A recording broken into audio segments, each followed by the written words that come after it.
Sen gençliğimin bir parçasısan, sen hayatımın sevgi payısan. Men iller boyu yolun gözledim, ne yakşı ki sen benim varımsan.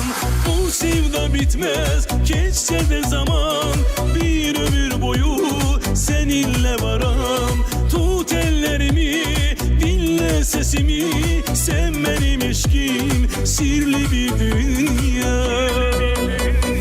Dünya senin, dünya benim, dünya bizim tek sevenlerin. Dünya senin, dünya benim, dünya bizim tek sevenlerin.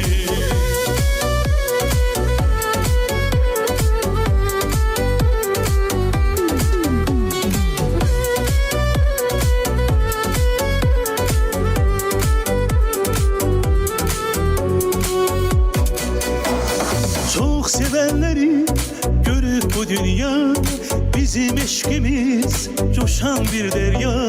Can sirdaşım ol, dert ortağım ol, senle hayatım şirin bir rüya.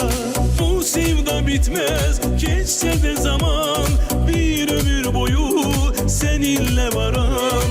Tut ellerimi, dinle sesimi, sen benim eşkim, sirli bir dünya.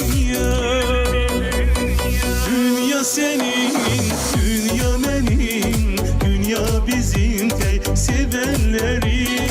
Dünya senin, dünya benim, dünya bizim tek sevenlerin.